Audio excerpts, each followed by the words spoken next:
In the traditional motion picture story, the villains are usually defeated. The ending is a happy one.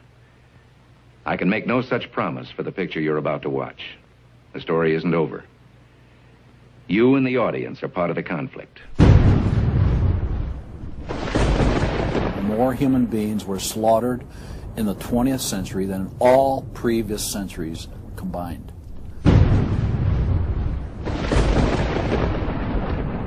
We're talking a congressional record, 135 million dead.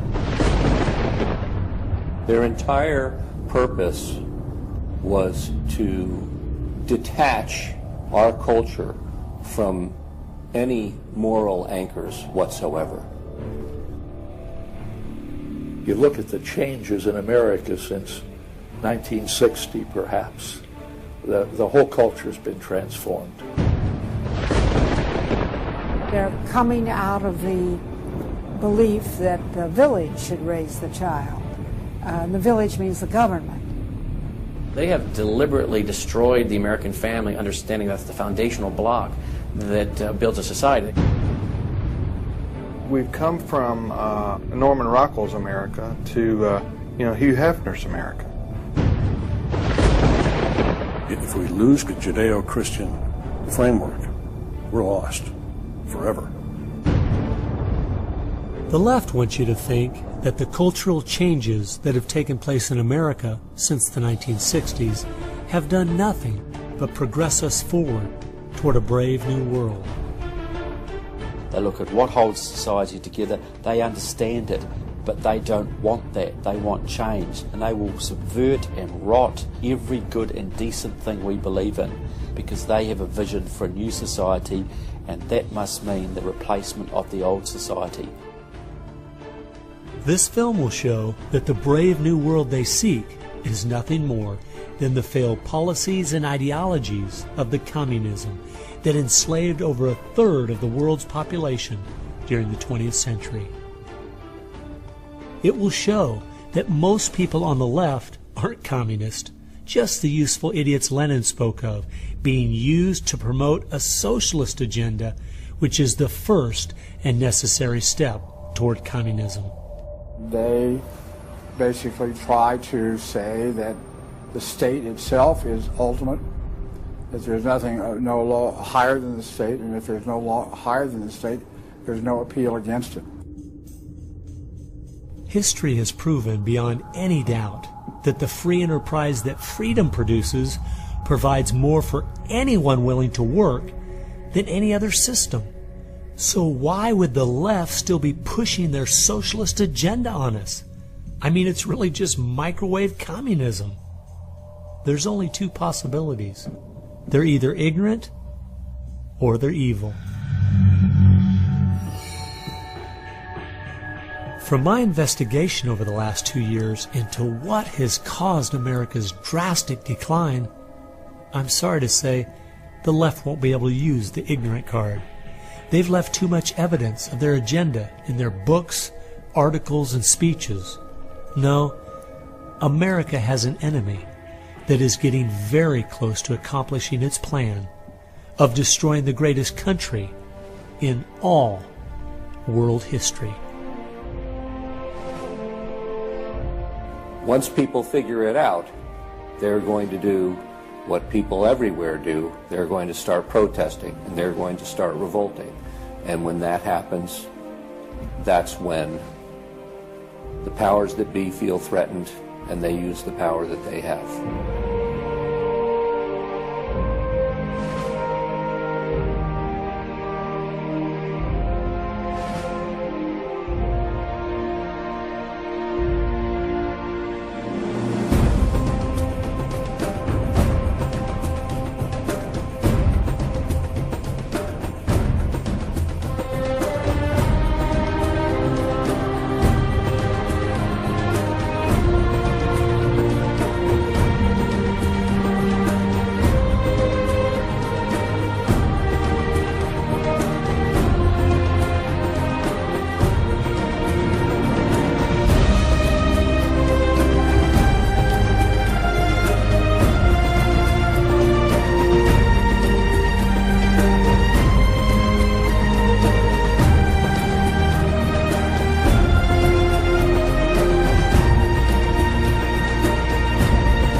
This story really begins for me back in the summer of 1992. I got a phone call from an older gentleman I knew who was a writer, and he asked me if I'd go attend a meeting for him at the University of California, Berkeley. He told me that the Communist Party USA had recently split over differences of how to best take America down. Some were wanting to still work toward a violent revolution, while others were wanting to focus their efforts on using public policy to subvert America from the inside. He was curious what they had to say. I mean, after all, the Berlin Wall had just come down, the Soviet Union had dissolved, and the whole world was saying communism is dead. So why were they meeting, and what were they up to? I was in graduate school at the time, and the whole idea of slipping in undercover into a communist meeting sounded pretty neat, so I decided to go. The first surprise I had was when I walked into the auditorium. I was expecting it to be filled with college radicals, but instead it was 50, 60, and 70-year-olds, grandparents, professionally dressed with briefcases, and I realized this might be a little more serious than I thought. As the weekend unfolded, I listened carefully as they outlined their plan and agenda and how they were going to infiltrate the institutions of America to influence us in the direction they wanted us to go. To destroy our families, they wanted to promote cohabitation instead of marriage. They wanted to try to get children away into government programs at the earliest age possible. And they also said they'd like to get behind the feminist movement because they felt it had been very successful in making women discontent with marriage and motherhood. To destroy business, they wanted to get behind the environmental movement. And in 1992, the environmental movement was very modest, but they thought it was the only vehicle capable of creating enough regulation and red tape to discourage business growth. And finally, to destroy our culture of religion and morality, they said, if we can get Americans to accept homosexuality, they thought it would begin to extinguish our traditional moral values Americans held. I remember thinking at the time, this plan doesn't seem very realistic. It's not something I'll need to worry about in my lifetime. It was 15 years later, I was appointed by the governor to be a state representative in the legislature. I'd only lived in my district for 2 years, so I thought it'd be a good idea if I wrote a monthly letter to the editor. Each month I wrote on a different topic. In January 2008, as I was contemplating what to write my letter on, I thought back to the meeting in 1992, and I thought of the goals they'd outlined and where America was today, and I couldn't believe how successful they had been. Our families were totally disintegrating. The environmental movement had become the most powerful force for destroying our free markets, and hate crimes legislation was being considered in Washington, D.C. that made it a crime to even say anything against the homosexual movement. I realized people needed to know what was going on. After I wrote this letter, within days, people were protesting at the Capitol. It was the feature story on the evening news. Controversial comments have state legislators buzzing tonight. After a freshman lawmaker alleges the communist agenda has infiltrated mainstream America. It's the big story, live at 6. And over 40 letters to the editor had been printed in response to what I'd said.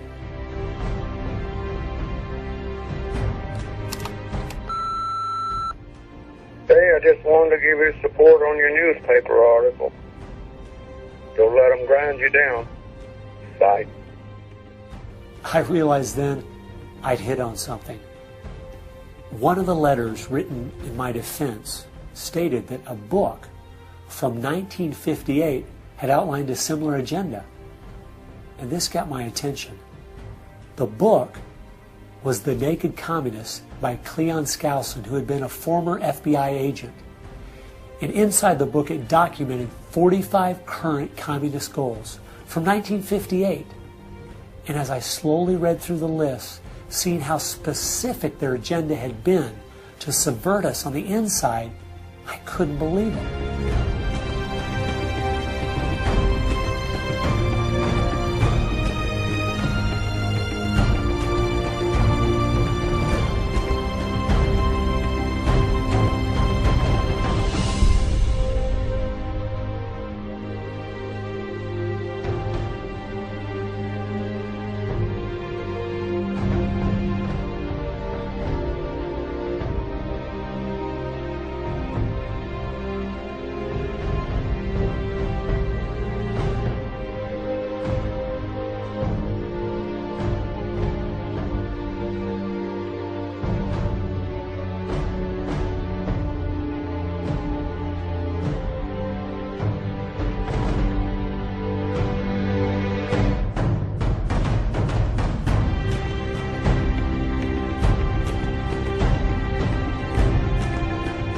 they'd accomplished almost every single one of them, and nobody seemed to be noticing.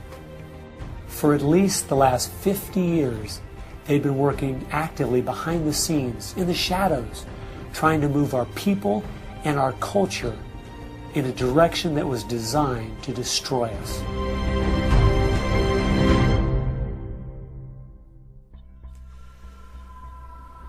Someone needed to find out the truth of what had happened to our country. Could all of these very specific goals have been accomplished by accident? Or was there something there, under the surface, intentionally rotting away America's culture? I decided to go and get the facts from some of my favorite writers and speakers around the country. These are a few of the questions I asked them.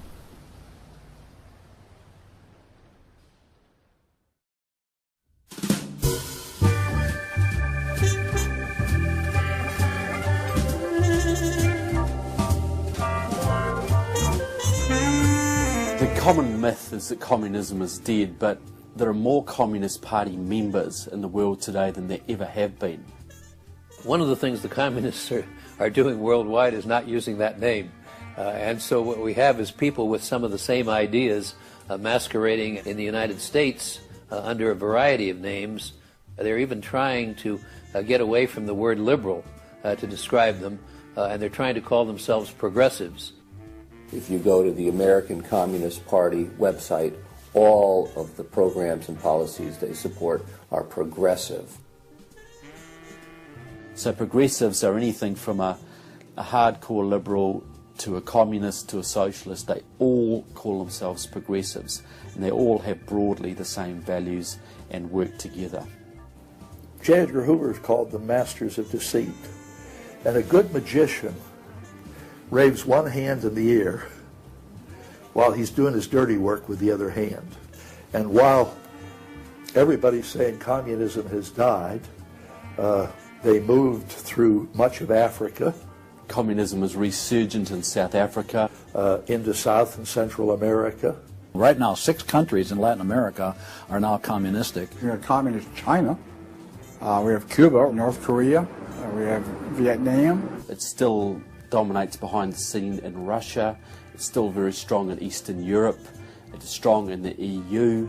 It is strong in virtually every country in the world.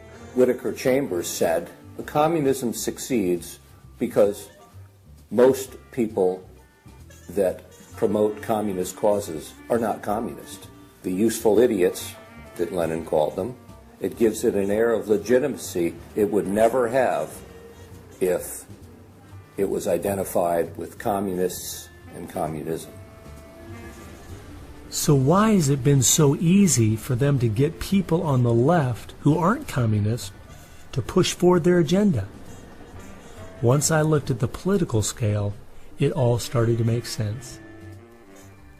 On the far left, you have 100% government, and on the far right, zero government. Anarchy is no government and doesn't make sense at all. On the far left, you have socialism, communism, and Nazism, all systems that have a socialist form of government with only slight variances between them.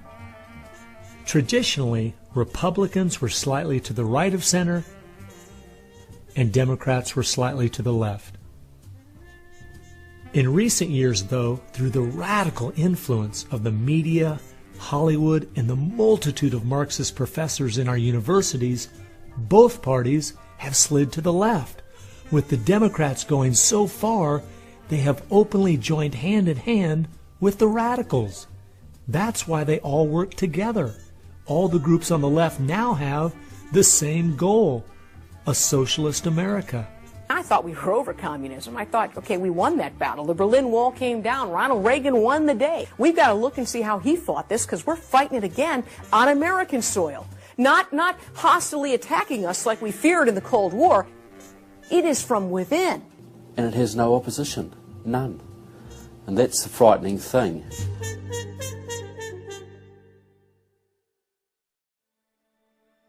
I think it's pretty clear to see communism isn't dead. They now disguise it by calling it different names, but the ideas behind it are alive and well. Almost 1.5 billion people still live in openly communistic countries. But unfortunately, most of us in America who are under the age of 50 have no idea what communism means to the people who live under it. So my next question was, what's so bad about communism? Communism is so evil. It's a completely tyrannical system. The whole history of communism is one of mass murder. Tens of millions of people brutally murdered by the communists. The mass murder of more people in times of peace in all the wars of history combined. Each of those countries where they have taken control, millions have been murdered. When you're asking for what is the legacy of Marxism, it is the greatest killing machine in all of human history. We're talking a congressional record, 135 million dead due to communism. I think the real number is probably, when you add in abortions, over 500 million. The rulers lived rather well, and at the same time you had all kinds of people who were enslaved, put in prison, oppressed, so you had really the opposite of what they claimed was going to be the result of their revolutionary activities. You would think that if the 20th century was the most murderous of centuries, everyone would say, let's find out why. And the truth is, you can't even ask the question.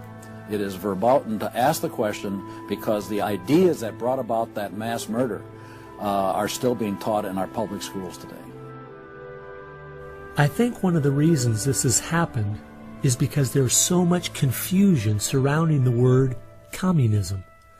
Technically speaking, communism is simply the final phase and goal of socialism. And socialism is best described by two words: big government. Government controls almost everything, and they use this power to take things by force from one person and give it to another. The liberals in America sincerely believe that this isn't evil at all.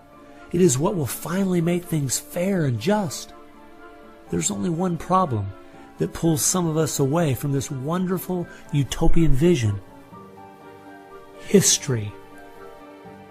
From history we see that whether it was Hitler's National Socialism or Stalin's Soviet Socialism, socialism by whatever name and in all its forms is the ultimate evil. Sooner or later, it destroys everything in its path: law, morality, family, prosperity, productivity, education, incentive, and finally life itself. The problem with socialism is that it creates the conditions for a Stalin or a Hitler to come to power.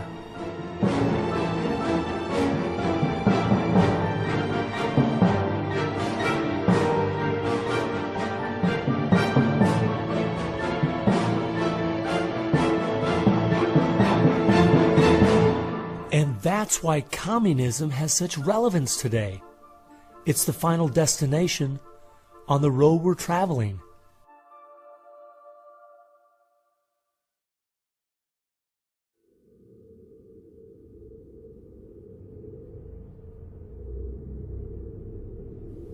Friedrich Nietzsche tried to convince the world that God was dead. Charles Darwin tried to prove that humans are simply part of the animal kingdom. And Karl Marx realized that the philosophies of Nietzsche and Darwin would legitimize his own philosophy of communism. He knew their ideas would justify the brutality and slaughter that would be necessary to implement communism worldwide.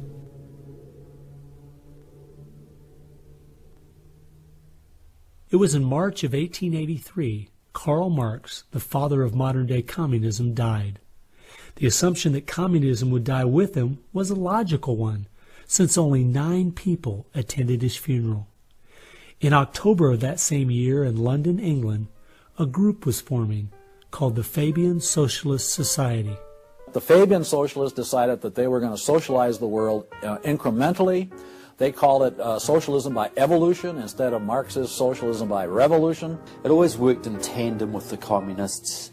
some Fabians were also communists. There was a bit of interchange of membership. The Fabian socialists are slowly but surely bringing about the socialization of the world. Europe is pretty well done. They are now working in Latin America. Latin America is not just socialistic in many countries. They're all already Marxist. You have hardcore Marxists in Venezuela, in Nicaragua. El Salvador just went communistic, and of course Fidel is sitting right there laughing at this whole thing. And we haven't even figured this thing out yet. We don't even know there's a red plague coming up to meet us. We think that we're just going to watch the cartoons on Saturday morning and everything will be fine. They had a lot to do with bad stuff happening.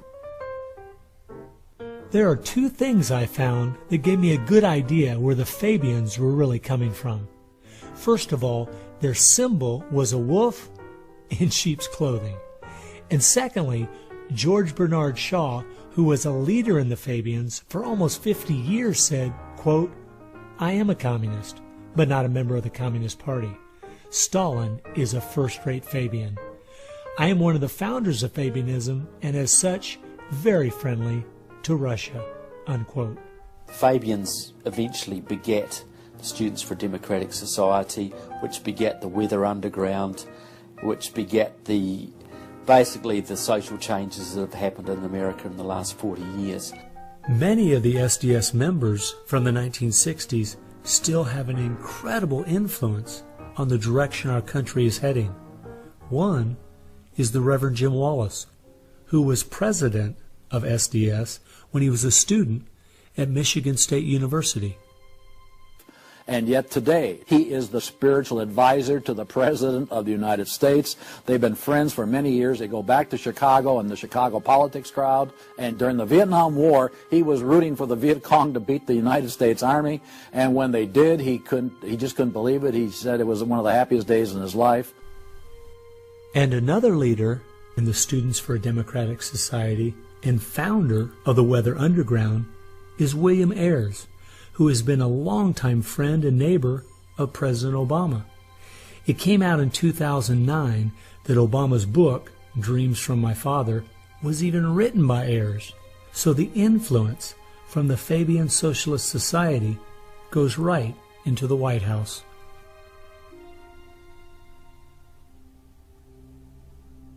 The next group I found that has seriously impacted America's culture is the Frankfurt School. The Frankfurt School was a sort of an outpost in America of European socialism. Willy Munzenberg, with a few other Bolsheviks, founded the Frankfurt School. The two leading members are Herbert Marcuse and Franz Neumann. Franz Neumann was, in fact, a Soviet agent.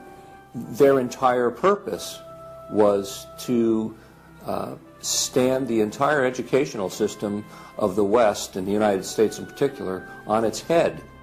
Bertrand Russell, who worked with the Frankfurt School, said, "By using psychological techniques to teach the children, we will be able to produce, quote, an unshakable conviction that snow is black," unquote. They established a school here. With the help of John Dewey. He helps bring these German intellectuals to America in 1933, drop them down at Princeton, Berkeley, Brandeis, to go after education and media. Included in those goals were the teaching of homosexuality and sexuality to children, the promotion of excessive drinking, and destruction of religion in the United States. That was a big one. And they basically started the social rot. Willy Munzenberg said, "We are going to make the West so corrupt it stinks." I love spending time with my family, July 4th, baseball, and apple pie, and my mind can't even comprehend that there were groups of intellectuals back in the 1930s plotting and planning how they could make America so corrupt it stinks. There are certain lines and certain limits, and the left has always pushed it as hard as they can, as far as they can, and will protect any pornographer, any deviant, any negative cultural form they can find. basically to degrade the culture. And that goes right along with the feminism of today, which was part of the Frankfurt School's desire to destroy a patriarchal society for a matriarchal society. In other words, remove the father as the loving provider, discipliner, discipler, leader of his home, where you instill virtues and integrity and modesty. That's been broken down on purpose because they knew if they could destroy the family, they could destroy a nation. And instead of having a father who leads and disciples and protects the home and provides for the family, the government steps in as a nanny state. The Frankfurt School developed the concept of cultural Marxism. Penetrate the culture, take it over, and then everything else will follow. And of course they did that, and today we've had a complete cultural revolution. As many people in America are familiar with the phrase "make love, not war," that actually came from Herbert Marcuse, who was with the Frankfurt School. So these guys went after education, they went for media, and they've been very successful in changing the entire worldview of Americans through what they call political correctness, but it's really cultural Marxism, with the goal being to destroy Christianity, then create chaos, and then move to their ultimate goal, which is from cultural Marxism to traditional Marxism, which is socialism. Most of the strategy to remake America from within started with Antonio Gramsci, who wrote over 2,000 pages back in the 1930s outlining how to take a Judeo-Christian culture down from the inside. The plan he suggested has been the main focus of the left ever since. Antonio Gramsci was a neo-Marxist philosopher. Antonio Gramsci was an Italian communist. Antonio Gramsci is probably the biggest troublemaker in the world. He's probably got more responsibility for our social ills than anybody else on the planet. He knew of the importance of undermining the morals and the character of this country. Because America had a strong Christian heritage, you had to attack the culture. You had to change the culture. Even to pornography, into areas that most people normally wouldn't accept. He said that we're going to destroy the West by destroying its culture. We're going to infiltrate and we're going to turn their music, their art, and their literature against them. That means that you penetrate the universities, you write the books, the novels, the poetry, the music, the book reviews.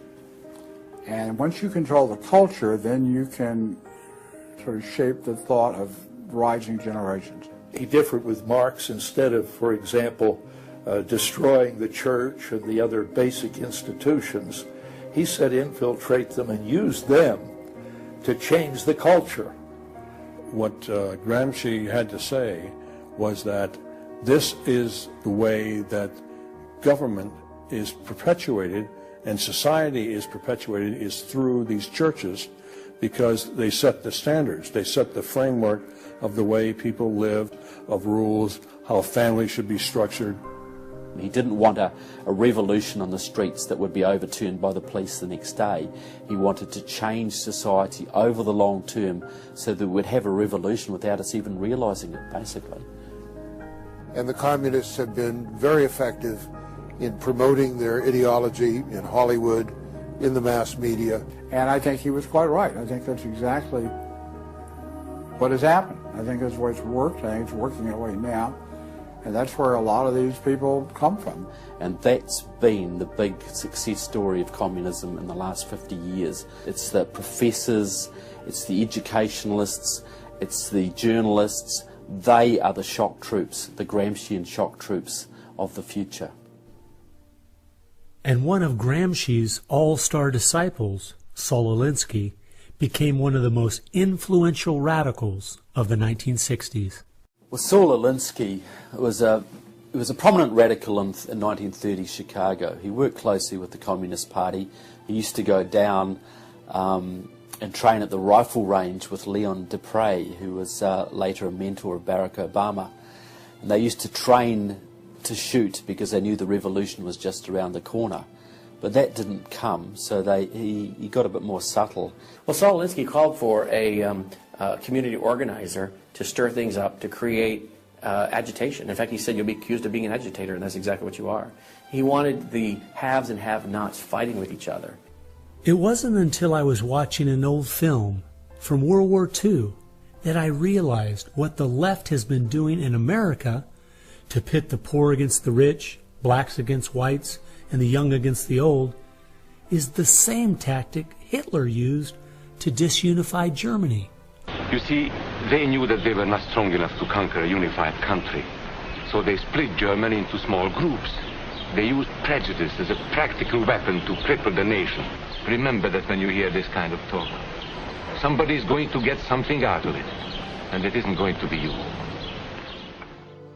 And they use the conflict as justification for more government to stop the chaos. So they create the chaos, and then they step in as a solution to the chaos. And as Francis Schaeffer said, once this chaos comes, most people will willingly give over to an authoritarianism because they don't want the chaos. His book was kind of the field manual, if you will, for these activist organizations. Which President Obama studied and taught at a workshop for 4 years in Chicago as a community organizer for ACORN. As I was reading through Rules for Radicals to see where he was coming from, I just happened to take a look at the dedication in the front of the book. And this is what I saw. Quote, "Lest we forget at least an over-the-shoulder acknowledgement to the very first radical, the first radical known to man who rebelled against the establishment and did it so effectively that he at least won his own kingdom. Lucifer." Unquote. Saul Alinsky from Antonio Gramsci has had an incredible amount of influence on our president and on our society, and he dedicates his book openly to Lucifer, Satan. I think that says more about where their ideas and plans are based than anything else. You asked what Saul Alinsky's impact is on the leftist movement today, and it basically defines it. It defines it. Saul Alinsky took the best of Gramsci and the best of the Fabian socialist ideas, combined, repackaged, and sold them to the 60s radicals. After studying Alinsky, Richard Cloward and his wife, Frances Fox Piven, came up with what is today known as the Cloward-Piven strategy. Now, their idea was basically that to destroy society or destroy capitalism per se, they needed to overload the system. The idea was to get everybody you possibly could on welfare, to get everybody you possibly could basically milking the system in some way or another. It was called the crisis strategy, and it became very well known by activists and radicals in the 60s. They published an article in the May 1966 issue of Nation magazine called The Weight of the Poor, in which they outlined their strategy. Rathke read that article, and Rathke ended up starting what we now know today as ACORN, and of course Cloward and Piven had been studying Saul Alinsky. So Antonio Gramsci gives us Saul Alinsky. Saul Alinsky gives us the Cloward-Piven strategy, this husband and wife that said, hey, let's collapse the American economy by implementing so many entitlements, so much of a welfare state at collapse. Rathke studied the Cloward-Piven strategy. He starts ACORN. And of course, ACORN gave us Obama. And to show what a small world it is, Wade Rathke, who started ACORN, was the draft resistance organizer for SDS, the group the Fabians started. They've used that strategy ever since to expand voting rolls, to expand welfare rolls wherever they can, basically just to overload the system, to increase the tax burden on the middle class, and basically bring capitalism one step closer to destruction. I guess we shouldn't be surprised that we still have open borders, that so many people are dependent on the government, and that the left keeps pushing these programs when all they've done is tear apart the black families in America and create generational cycles of poverty. The last group that has worked alongside the Fabians and the Frankfurt School using Gramsci's approach is the Communist Party USA. Probably the most important book on this subject is called Towards Soviet America by William Z. Foster. William Z. Foster was the head of the Communist Party himself.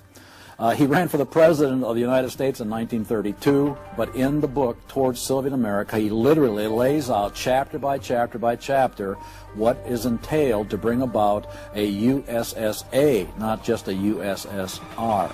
Two of the movements they started in America have played a significant role in tearing apart our families, in breaking down our morality. Betty Friedan is credited with really starting the feminist movement in this country. The purpose really was to attack full-time homemakers, to get them out of the home, to make them think they live dreary lives, to make women feel they are victims. It's the science of victimology. And that is so unfortunate, because the American woman is the most fortunate class of people who ever lived on the face of the earth.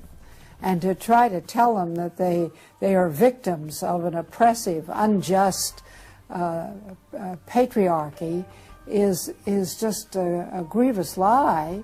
But unfortunately, they are teaching young women that and have been doing it for many years. While Betty Friedan was pushing her book, Feminine Mystique, she implied that she was coming from the point of being a frustrated housewife herself and just wanted to be a help to other women. But later in the 1990s, it came out she was in fact a radical propagandist for the Communist Party and a staunch supporter of Stalin. So when she had described the American family as, quote, a comfortable concentration camp, unquote, it wasn't because of her experience at home.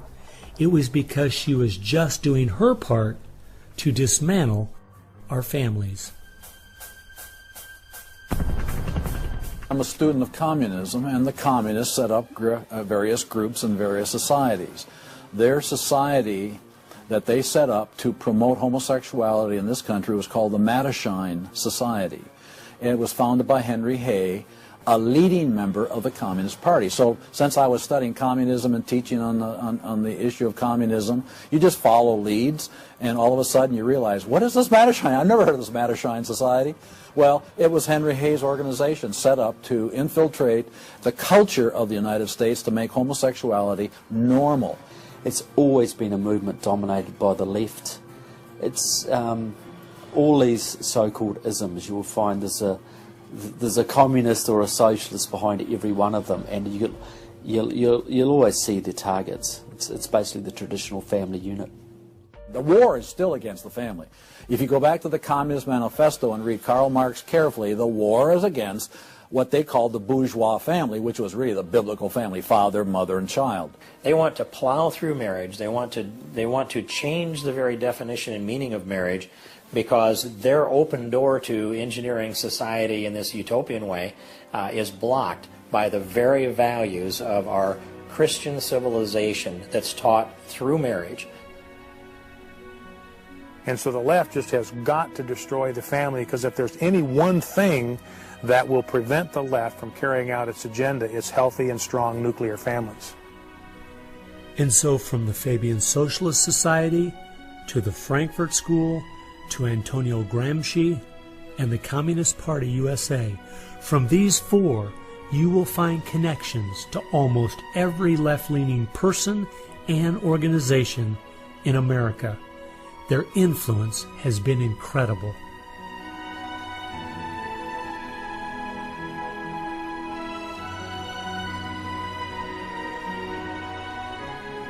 It was in the 1960s all the groups on the left seemed to realize Antonio Gramsci was right.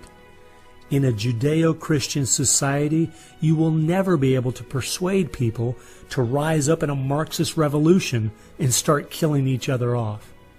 The only way to take the culture down is through penetrating the institutions of influence to change the people from within.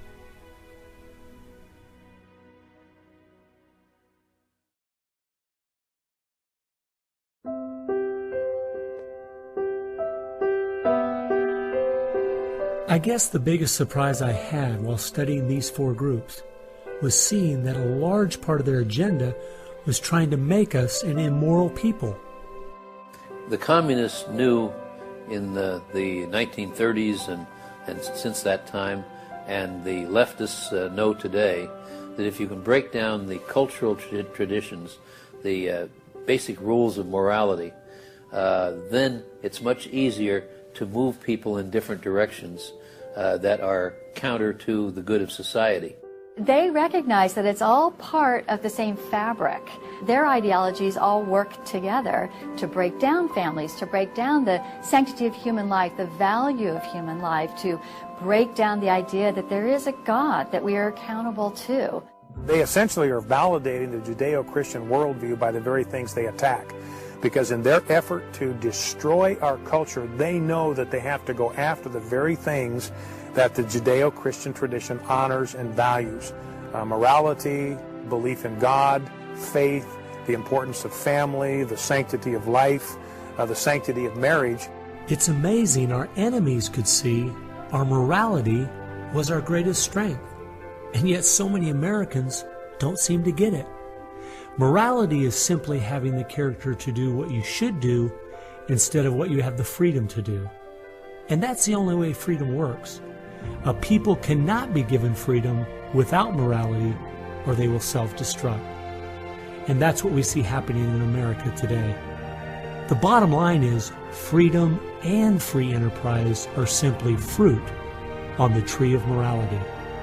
Our founding fathers clearly understood this principle, and so do our enemies.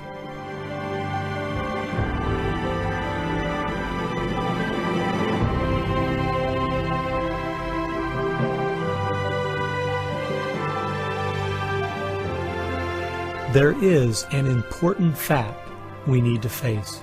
If we had Ronald Reagan as president, low taxes, and a strong national defense, the ship certainly wouldn't be sinking as fast as it is now, but it would still be sinking. A booming economy doesn't take care of the major problems we face. 50% of all marriages end in divorce. 40% of all children born out of wedlock. Over 3,000 women a day aborting their babies. 19 million new cases each year of sexually transmitted diseases. Schools that teach the children everything is relative. There is no right or wrong. And the list goes on and on. I recently read in our local paper that over the last 12 months, almost 7% of all high school students in my state tried to commit suicide. Our society is falling apart, whether we want to admit it or not.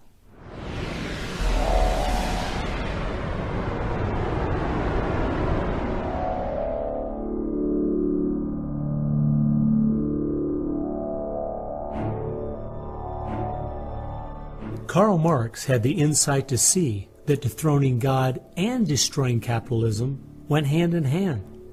As you attempt to dethrone God by erasing the morality in a society and destroying his institutions, the family and the church, you are destroying capitalism.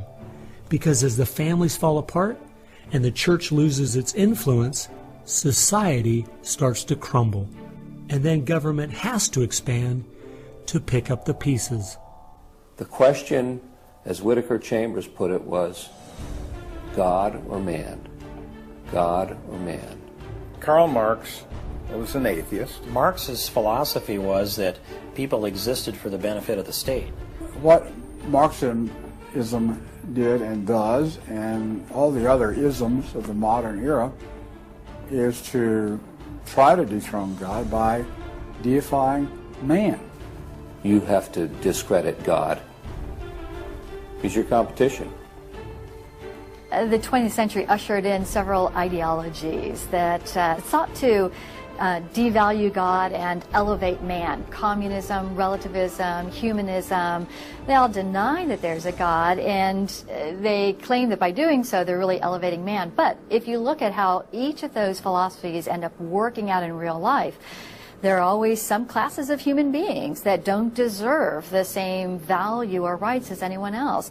To turn it around, to believe in freedom, the way we have been raised, you have to believe there's something precious about every human person. And of course that's from the Bible. Imago Dei, we are all created in the image of God. Therefore, every human being is entitled to respect and dignity and freedom, and that is distinctive to biblical religion. You don't find anywhere else. Almost all the ideas that have made America such a unique and great country our founding fathers got straight out of the Bible. I guess that's why the left only has a problem with one religion, biblical Christianity. They never complain about separation of church and state when it comes to Islam, Buddhism, Hinduism, or any of the other religions.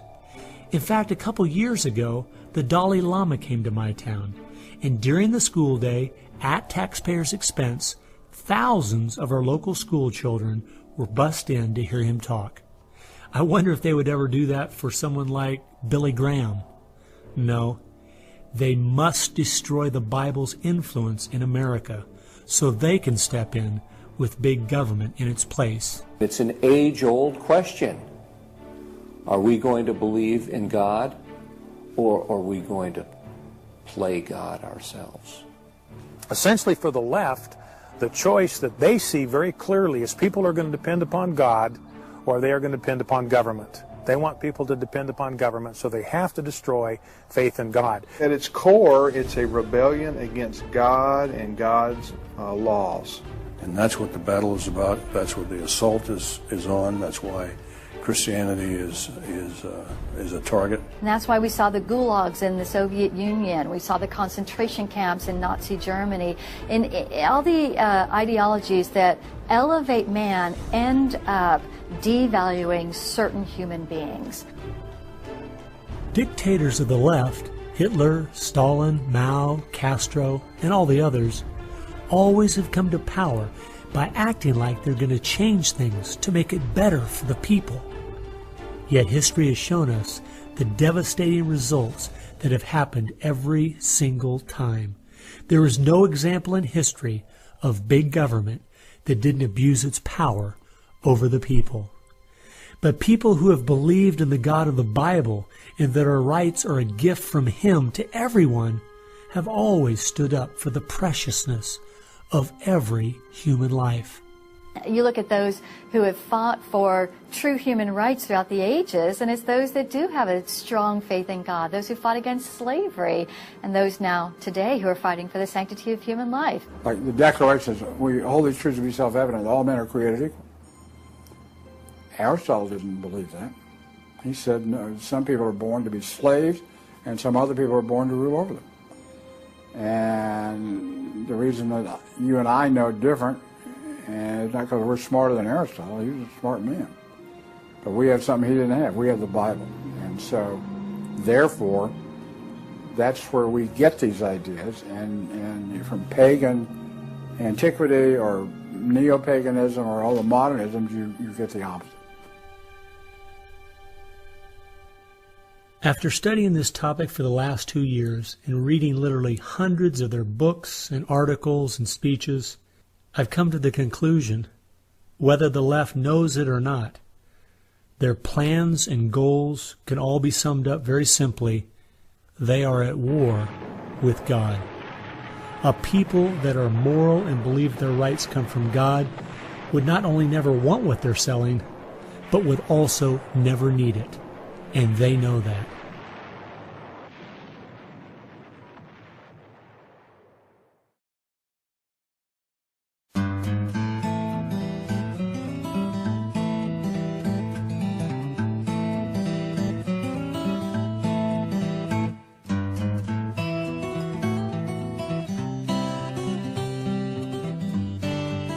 It's obvious if you're trying to subvert a country, you want to control the news. You want to control public opinion. A lot of people realize, well, there's a biased media, and most people know that. Even the Washington Post admitted it. Yeah, we were biased for Obama, so what? And when you enter into the equation, so what? That means the biases, the opinions of the reporters enter into what is news. They decide whether you have a right to know. And it's no longer a bias. They turn from just political bias to activism. They go to the places that influence, or I should say, where they can have leverage. Generations of journalists have been trained to interpret events, interpret the news, not report the facts, interpret the news. They do not deal in facts because facts aren't effective for them. They have very few facts on their side. They've gone into and penetrated these major areas to where they can influence it in the direction they want to go. We've seen a massive shift away from old-fashioned objective news reporting to what he called interpretive reporting, what others call advocacy journalism.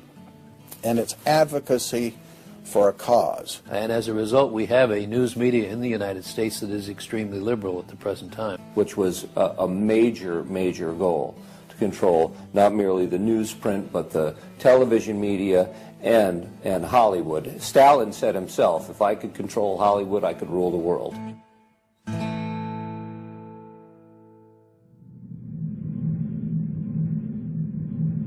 Children are always the first targets of anybody trying to bring down a system.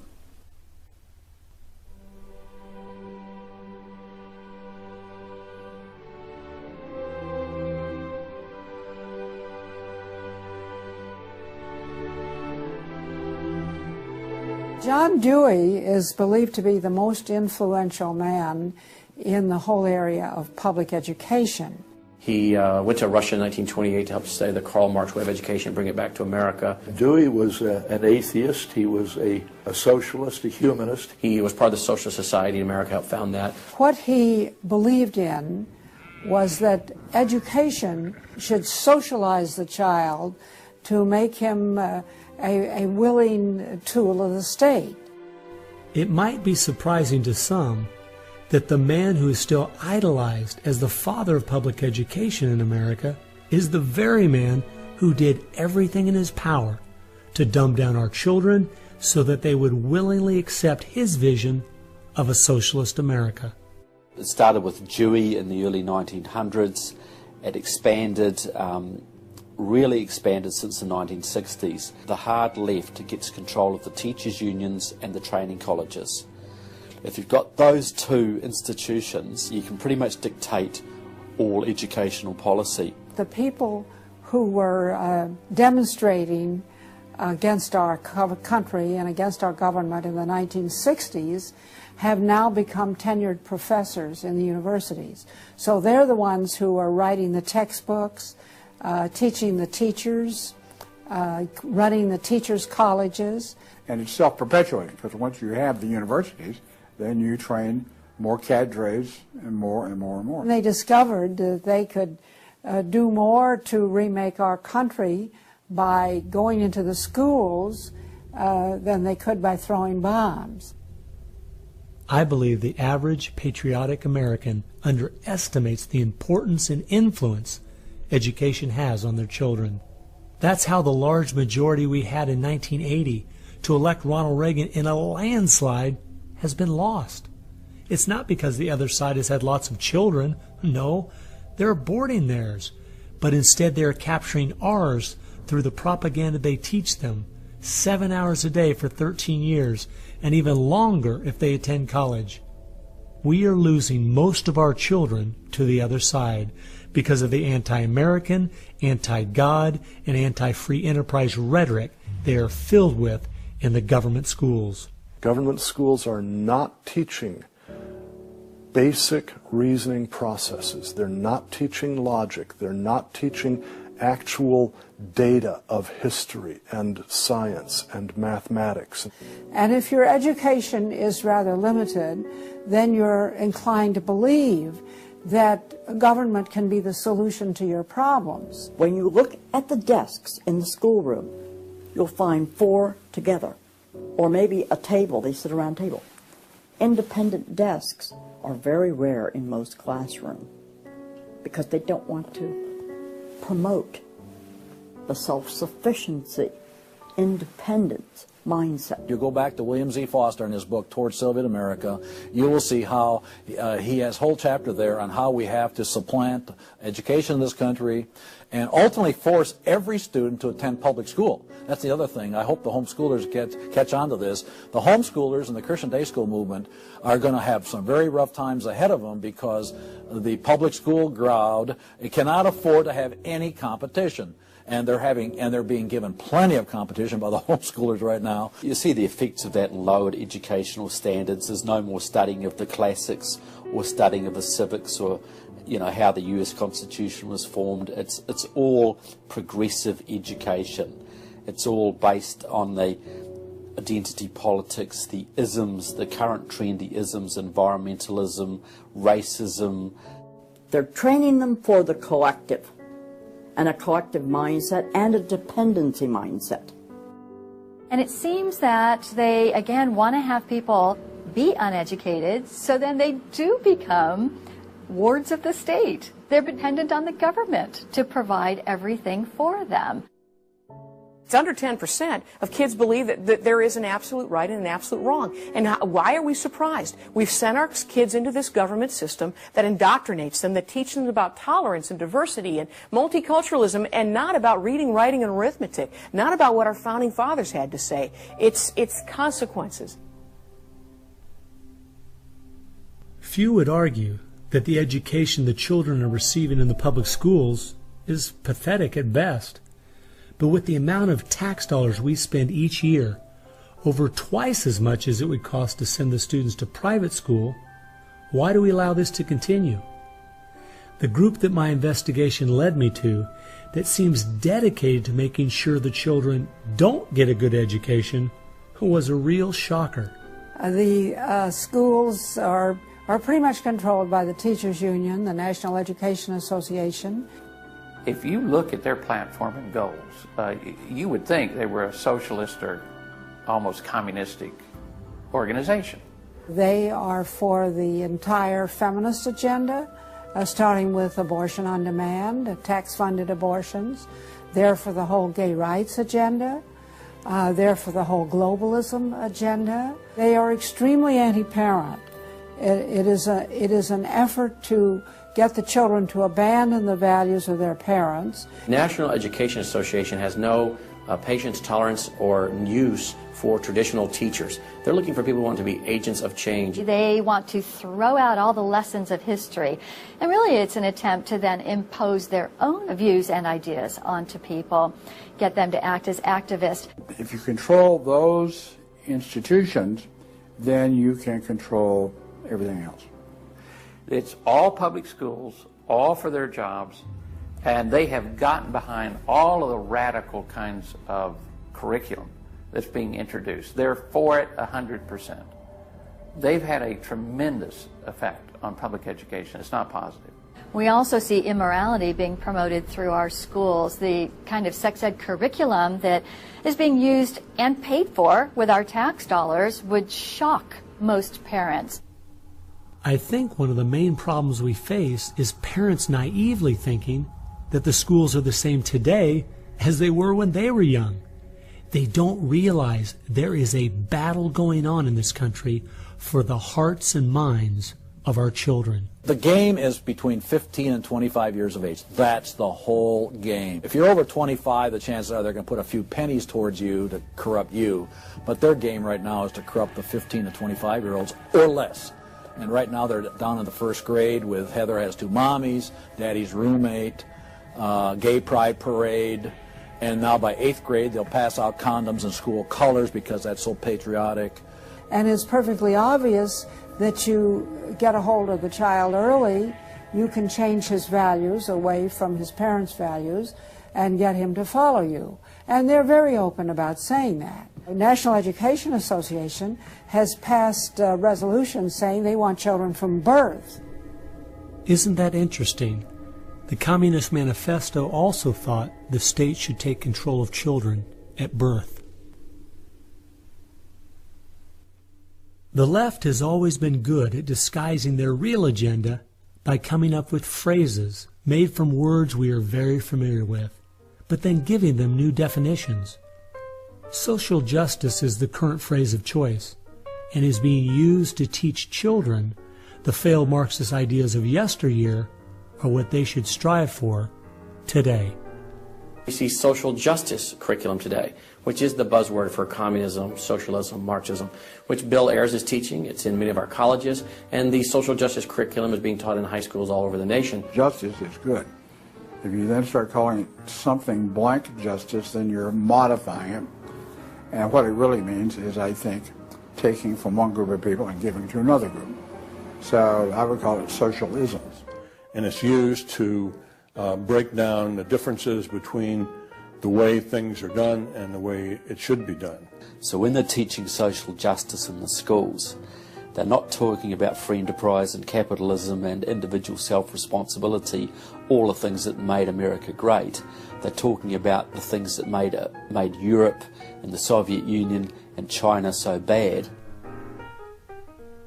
The longer we allow our schools to teach the children that America has so many faults it's not worth saving, instead of the fact that even with its faults, it is the greatest country that has ever existed, the less chance we have of ever turning our people back from the dead-end road we're currently on, a road that promises to give us a perfect world if we'll only give up our sovereignty and our freedom. You're going to find more and more of the following.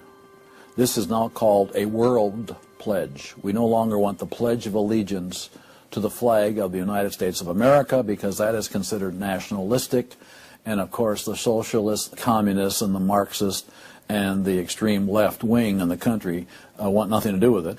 I pledge allegiance to the world, to care for earth, sea, and air, to honor every living thing with peace and justice everywhere. This came out, first of all, in Superior, Wisconsin. So Superior, Wisconsin was their guinea pig, and there was very little said against it, and so it would then go to the next and the next and the next, and before long you'll have the whole school system standing up saying, I pledge allegiance to the world instead of I pledge allegiance to the U.S.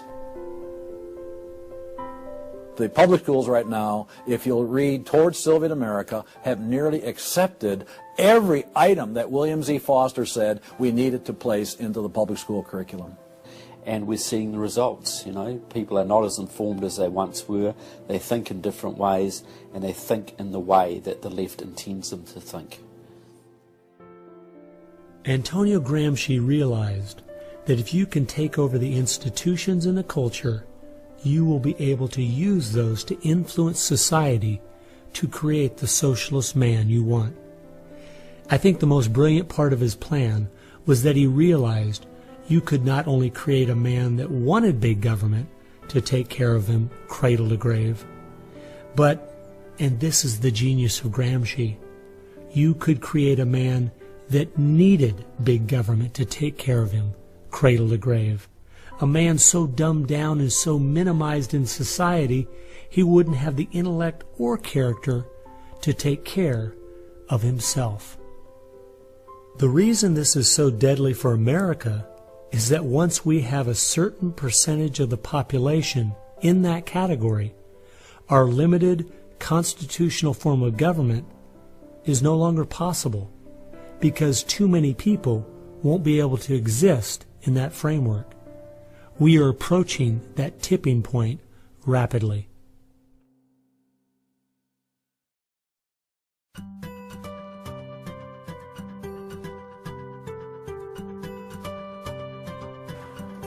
If you can persuade people that government should be in control of the distribution and use of energy, you can persuade them, or rather, you have persuaded them of the necessary and sufficient condition for government control of the most intimate aspects of our lives. One of the main thrusts of socialism these days is obviously through the environmental movement. You know, one hates to pick on Al Gore too quickly and easily, but I read the whole of his book, Earth in the Balance, Ecology and the Human Spirit, back in 1992 when it was first published. And if you know anything about the history of political philosophy, you read the last chapter in that called A Global Marshall Plan, and you understand that there is no way to implement what Al Gore was calling for in 1992 in that book except by means of totalitarian world government. Patrick Moore, who was a co-founder of Greenpeace, and he was a very dedicated environmentalist, quit Greenpeace when he realized that it had been captured by radical leftists who were intent on using the environmental movement as a vehicle to destroy capitalism. How many factories work when there's a power outage? None. You want to hurt business, you want to drive down industrial production, you just drive up the prices of energy, you just diminish its availability, and the easiest way to do that is to make people scared to death of the cheapest forms of energy, which are fossil fuels, oil, coal, natural gas, and nuclear energy. They had already made people afraid of nuclear because of irrational fears of nuclear reactor meltdowns, which were physically impossible anyway. But then they had to figure out a way to make them afraid of fossil fuels. Well, the way to do that was to say they're going to cause catastrophic global warming. So I used to think this was just one great big distraction. If they want to put their energies toward the environment, but now I see that this is now being turned around and used as a tool to further a socialist agenda. Charles Rubin, a political scientist who wrote the book The Green Crusade, has told this story extremely well. Environment comes from a French word meaning surroundings. Well, now, what is surroundings? Everything around you, right? And so, as Rubin points out, environmentalism is literally everythingism. And so, if you were a socialist, committed ideologically to the notion of government having control of everything about our lives, and you saw that you were losing the contest in terms of the creation of wealth and its distribution to capitalism, you had to find some other basis on which to promote your vision of government and to pursue its implementation. Environmentalism, or everythingism, was the perfect card. In December of 2009, when the ClimateGate scandal broke open and it became public that even the leaders of the movement knew the whole global warming idea was a farce, it wasn't them just having bad data, we as Americans knew once and for all that this movement was simply part of their agenda. It's my guess that regardless of the evidence that comes out against them, they will not let this tool they have waited the last 100 years for go to waste. A tool that gives them the absolute power and control they want, but allows them to get it under the guise of saving the planet.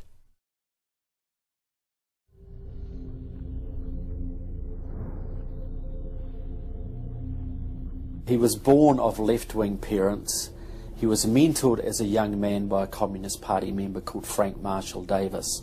Now, Davis joined the Communist Party in Chicago, and he was very well connected there. So young Obama eventually wound up in Chicago, and he started working with the very same people that had been working with his friend Frank Marshall Davis. All of his associations have been with people that are way left of center, hardcore left. And he's doing nothing more than what is predictable based upon that background. The nicest word for his agenda is a socialist agenda, and we could go on down the line of the other descriptors of the types of an economy and a society that he's building. He's all the things that Gramsci wanted to use for social change. Yeah, he's the epitome of the movement. If you think there's no way that so few could be so effective, consider this. When the Communist Party USA split in 1992, the group that formed was the Committees of Correspondence, and it was their meeting I attended that summer at Berkeley. As I started researching that group, I saw that many of the same people who started or have worked with the Committees of Correspondence and its sister organizations were the same people who were involved with President Obama's campaign and administration. I found file after file on Trevor Loudon's website documenting with footnotes and photographs these connections. The radical left has been so successful they have persuaded the American people to put one of their own in the White House. Socialism and Marxism go together like Mary and Mary's little lamb. The general populace knows very little about what the socialists are up to. If you're going to find socialism, you're going to find the hardcore communists right behind it. One of the main avenues has been through what they call the Congressional Progressive Caucus. 20% of the US Congress are members of this organisation. They have chairmanships of most of the major House committees and are easily the single most powerful bloc in the US Congress.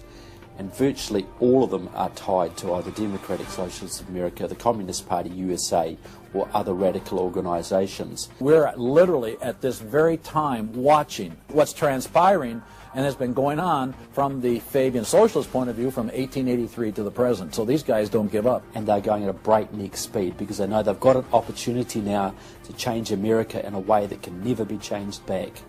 And they're going for broke. The Bolsheviks, they're just waiting in the woods and they're just smiling like you can't believe.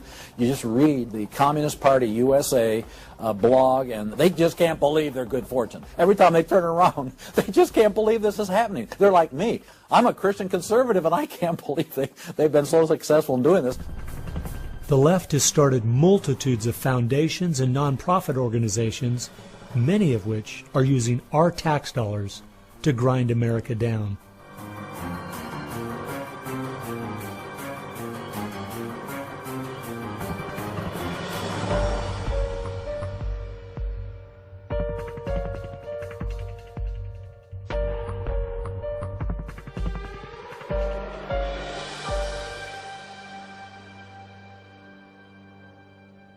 They use all kinds of patriotic words to masquerade an extreme leftist orientation, which, if anything, would enslave the people in the same kinds of things with the same kind of ultimate results as communism had. The communists will let the socialists go so far, and then ultimately the communists really turn on their fellow socialists and they wipe them out too. And their attitude, I think, is really probably pretty close. They figure, look, if these socialists betrayed their own country, the chances are, once we get in power, they'll betray us too. So they'll figure, let's just rub them out right now. And at a given point, you'll see in the history of communism that they've been very effective in rubbing out their fellow socialists who brought about their socialism before the Bolsheviks and the hardcore communists with a capital C took them over. One thing we do really have to recognize is this is a domestic enemy. This is not just people with different ideas. These are not just nice folks who have funny, silly ideas that they will eventually figure out are just not very mature. No, these people are dangerous, dangerous enemies, and they are intent on overthrowing this country and imposing the socialist system that will mean extreme hardship for the vast majority of people in this country. That's true with them constantly seeking to re-engineer society so they reach this level of utopian perfection. Where we, on the other side, we advance the idea that this is about the cause of freedom, and if it hadn't been for Jesus Christ, there never would have been a United States of America, because the inspiration for freedom drove our founding fathers. They were informed by their faith, and I believe guided by the hand of God.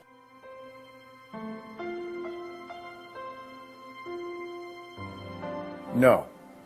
No. Perhaps treacherously close. It is never over until it's over. When the fat lady sings, isn't that the slogan? And when the fat lady sings, it's over. Now, she might be clearing her throat. We saw the great country of Germany in the 1920s brought to its knees. Hitler came into power and destroyed the country. We see countries like Zimbabwe in Africa, which was once a prosperous breadbasket, now just wrecked. Argentina was destroyed by the socialist Perón in the 50s. It was one of the richest countries in the world. So, no, we're not at the point of no return, but it's getting pretty late in the day. There's no time to be casual, that's for sure.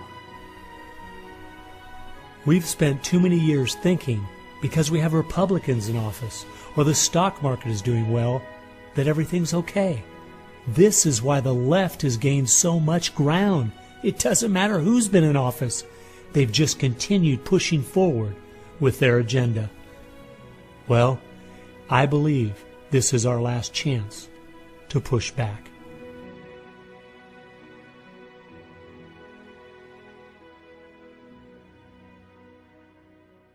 If people are looking for something to do, we have our work cut out for us. I believe one of the things that we can do that will have a profound impact in changing America is praying. Well, as soon as we get off our knees, we need to get on our feet. Become educated about what's going on in the country. Spend time reading, understand their philosophy and their goals. They have to master this documentary. They have to go over it a dozen times. It might be having a monthly movie night with family and friends, watching one of the many great documentaries out there about what is going on in our country. One of the things that I think people in the United States who believe in our country, believe in our values, can do, quite frankly, is stand up for those values, to make their views known. And there's times that you got to speak up, and you've got to call things what they are. We need to be willing to be criticized and to not be silent because of the criticism. It was Martin Luther who said, if we're faithful on all battlefronts besides, precisely where the battle's the hottest, then we're traitors to the cause. I like the quote by Abraham Lincoln, who said that silence makes cowards out of the best of men. And we got a lot of people that need to be speaking up right now. We have an obligation to speak the truth about the policies that are taking us 180 degrees from God's will. Expand within your church. Expand within the people you have contact. Bring them up to speed and knowledge on what's going on. We need to organize those around us by simply mobilizing the unique groups of people we are in contact with and being their source of information. We can have an extraordinary effect. Lenin said that the organized minority will beat the disorganized majority every time. Why should we be buying products from companies that are going to fund organizations that attack our values? They need to be really smart in using the mass media. They might want to blog. Using the power of YouTube and that sort of thing to educate as many people as possible. A good YouTube video can reach millions of people. And if Susan Boyle can do it, why can't we? If you do the right kinds of things on YouTube that are creative and do them frequently, you can drive a message through society, influencing millions at almost no cost. We need to be the people who graciously but consistently make contact. And express to those folks we elected what we want them to do, and what we believe in, what we think is right. And if they don't follow those things, then we need to make efforts to get them out and get other people in that will. Pick the good ones and stick to them. Don't waste your time on people who won't stand up for their country. All the others are making contact. The people who really want to honor America need to make contact. We also need to be influencing our own families. We've got to teach our own children and grandchildren the difference between truth and error, why they believe the things they do, and the true source of America's greatness. If what we're talking about is true, the most important thing we can do is protect our young, because that is where all of this is leading. They need to get that younger generation under their belt. And more parents are going to have to say, they're just going to have to sacrifice and take responsibility for their kids' education, because that's really where it starts, to impart that belief. The Southern Baptists, we're seeing that 85% of their kids, after they get out of their home, are essentially rejecting their faith, rejecting what they were taught. And of course, I think the reason for that is because their parents didn't have a lot of influence over them. I believe the public schools are the greatest cultural influence in this country. You homeschool your kids or get them in a Christian day school. If there is any way at all, homeschool your children. Homeschoolers out-test everybody. Our children need to be taught from Scripture a properly biblical worldview. That requires time. It requires effort. It requires purpose.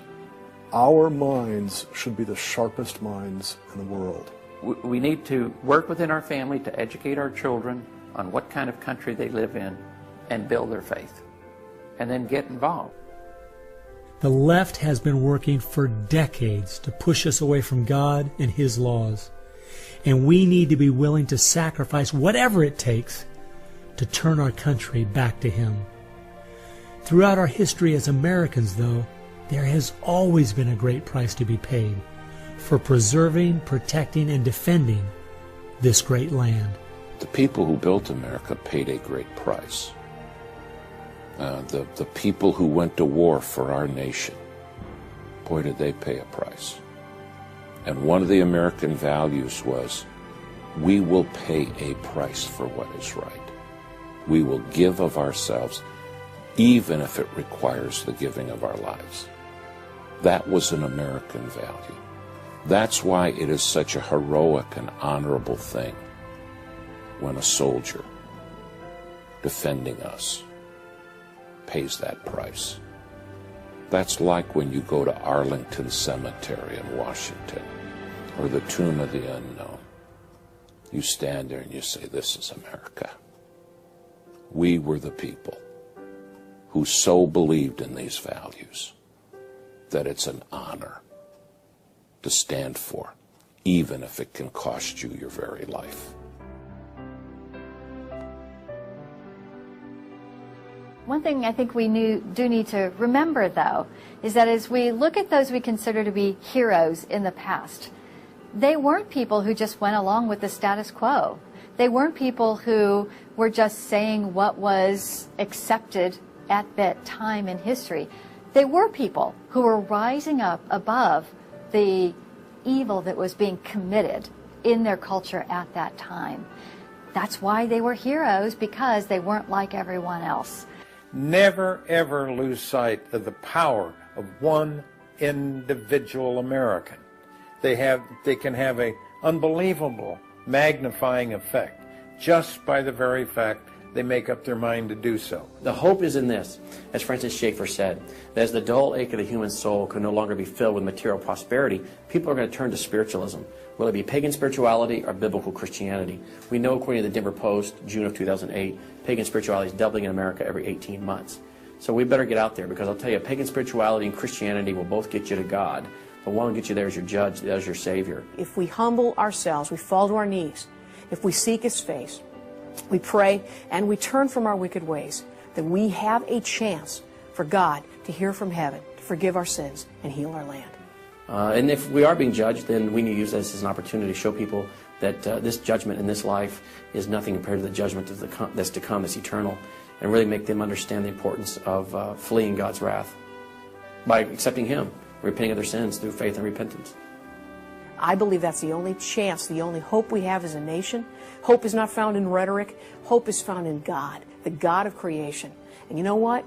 Our founders were in covenant with that God. You need a dedicated, informed, praying Christian making things happen and being determined to do so.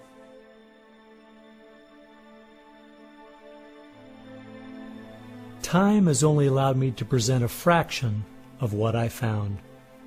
The reason I called this film Agenda is because I wanted to make a clear distinction between what I was researching and all the conspiracy theories out there. The dictionary says a conspiracy is an evil plan formulated in secret by two or more persons, but an agenda is simply a list of things to be done. At every turn of my investigation, I have found agendas by people and groups of the left outlining their plan in their own words. They've been doing most of this right out in the open. Some of you might be thinking, these Marxist ideas aren't the most serious threat we face. What about militant Islam, our open borders, the national debt, or even China? Well, I agree. America is facing so many serious threats right now. But the reason I believe this is the most dire is because it's destroying us on the inside. Through the political correctness and dumbing down, it's causing us to lose our ability to call evil evil and stand against it. I fear for our country. If we go along business as usual, not informed, not aware of what's going on, then the very small minority that have a plan and are great at organizing the uninformed and misguided will make sure their plan is carried out. I hope you realize it won't just be your children and grandchildren that pay the horrific price of living in the society they're trying to create. No, it will be far worse than that. Every time a civilization goes down or a country goes down militarily or economically, somebody else fills the gap. Now, if you look around the world now, it's going to be China, which is massively arming. You've got Russia, which is becoming increasingly belligerent. You've got the radical Islamic world, which works hand in glove with the Russians and the Chinese all the time. You've got a virtually red Latin America. You've got a neutral socialist Europe. So America hasn't got a lot of friends left in the world. Now, that's just not going to affect America. That's going to affect every single remaining country in the free world. Who's going to stand up to China if America doesn't? Who's going to stand up to the Russians? Is Europe going to do it? Australia, New Zealand, Canada? Not a chance. If America, and this is the point I think Americans need to comprehend, if America goes down economically, it will go down militarily. If America goes down militarily, we all go down. The free world is finished, and it will be finished for a very, very long time.